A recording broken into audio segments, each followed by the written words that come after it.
Hi everyone, it is Tamsin Young, the money coach from tamsinyoung.com, and this is Tapping with Tamsin.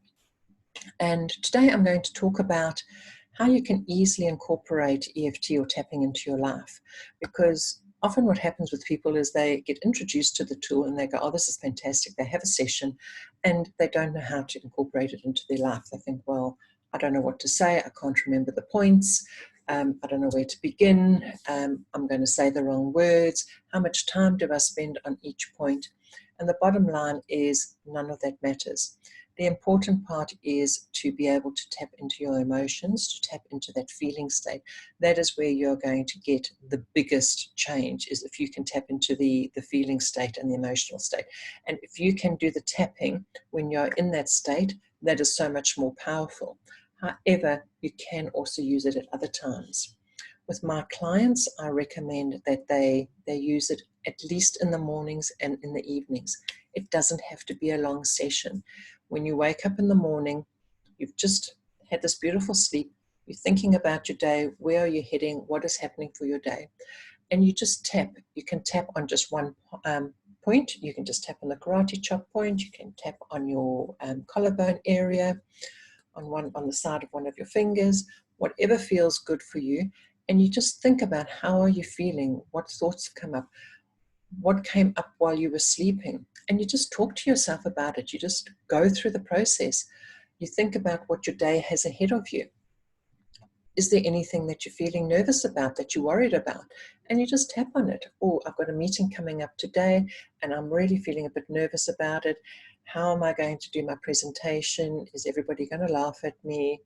And you just keep talking about anything that comes up, any of those fears, any of those worries that you're having as you tap away. It can take a minute, it can take 5 minutes, it can take 15 minutes. It doesn't matter how long you are. It just gets your day off to a good start. It takes the tiger and it tells the tiger that it can stay in the cave. It doesn't need to come out. It doesn't need to join you for your day. You can go off and you can spend your day knowing that you've got it under control. Then the second time I recommend that they use it is at the end of the day. And at the end of the day, it doesn't have to be literally last thing, but if you can do a review of your day, and again, just go through what has happened in your day, tapping as you're thinking about it. And you're recalling the good moments and the bad moments.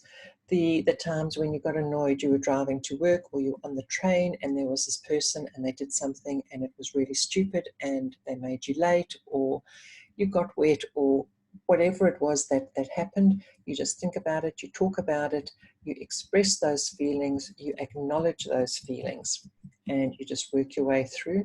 And if something good happened today, that you met somebody and it was fantastic, it was just the most perfectly timed thing that happened, you just talk about that and how good it was, and you tap that into your body.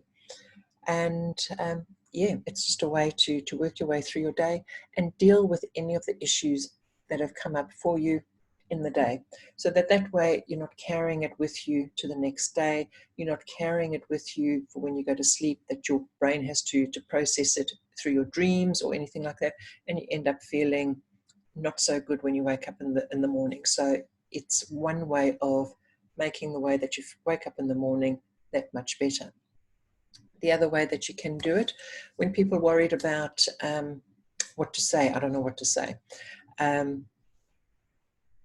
I do things differently where I don't use the echo method with my clients.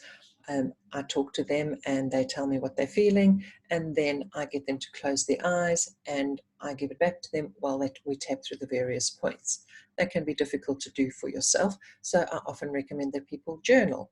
Journal what's coming up for you, write down everything that you're thinking and that you're feeling, and then read through it again and tap through the points as you're reading it.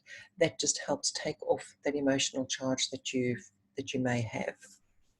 The other thing that you can do is, if you're about to head into a situation that you know is going to be stressful or that you're nervous about, like in the morning where you had that meeting that you were worried about, that you didn't know how it was going to happen, what was going to happen, you can do a quick tapping session beforehand, just to prime yourself beforehand. Just all those fears, that butterfly feeling in your stomach, or my throat's got all dry, what if I can't speak, what if the right words don't come up, what if my brain goes into this empty space and I can't remember a single thing of what I prepared, and you just tap through all those worries just before you go.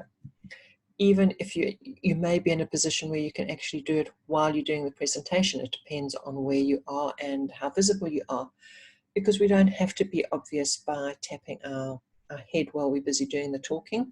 There are ways we can tap our fingers, we can rub a point, we can squeeze our fingertips, we can discreetly tap the side of our fingers. If you're sitting at a desk and doing the presentation, you can put your hands underneath the desk and you can just be tapping the side of your fingers or squeezing your fingertips or anything like that. Anyway, you can squeeze your fingers like this. There are many ways of getting to those points. You can rub here. It's endless, it really is. So it's a very, very easy way to incorporate into your life, and I really encourage you to use it as much as you can.